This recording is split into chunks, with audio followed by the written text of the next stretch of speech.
طيب هسه احنا عرفنا أسباب المشكلة، شنو الحل؟ شلون نواجه هذا المحتوى بالضبط؟ شنو الحلول اللي ممكن نسويها حتى نواجه بها هذا المحتوى؟ طبعا أول شيء صناعة شيء بالضد من هاي المحتويات، وهاي كلش مهمة، اللي هي صناعة محتوى إيجابي وجذاب، وهذا أكيد راح يفيد، يعني يفيد معالجة المشكلة انتشرت.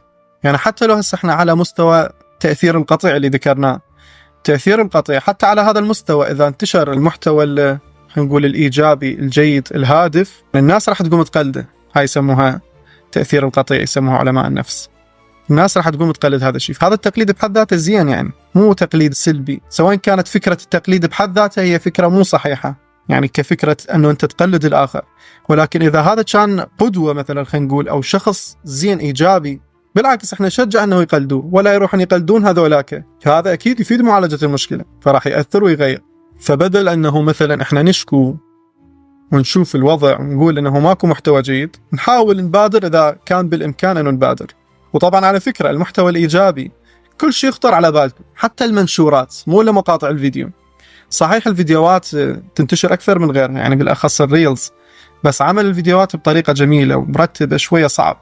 فأبسط شيء هسه حاليا المتوفر المنشورات، أبسط تغيير ممكن نقدمه، مو إلا نكتب ونتعب، حكاية منك تحكيها حتى لو بالأرض الواقع، يعني مو إلا نحكي إحنا على مستوى السوشيال ميديا والواقع الافتراضي، لا بالواقع من تحكي حكاية على حالة مو صحيحة، هو هذا يعتبر تغيير بحد ذاته، يعني يعتبر محتوى، هو مو بالضرورة يكون بالواقع الافتراضي، حتى لو بأرض الواقع. هذا هم يدخل طبعا بالأمر بالمعروف والنهي عن المنكر. الحل تعزيز المبادئ عند المجتمع، إذا بنينا فرد متدين هو من ذاته راح يبتعد عن المحتوى الهابط. أكيد أحسنتم، صحيح.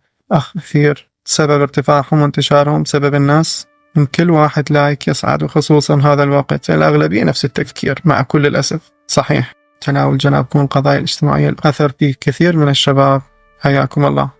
كلامكم المنطقي والصحيح. أصبحت الناس تتدارك نفسها شيئا فشيئا، فواحد شو يسوي اللي عليه والباقي على الله. واحد يبدي يغير من نفسه أول شيء بالبداية، ويسوي اللي يقدر عليه، سواء بالنشر، بالعمل المواضيع، بعمل الفيديوهات، نشر هاي الفيديوهات. واحد منهم إذا استفاد هو هذا يعتبر التغيير بحد ذاته.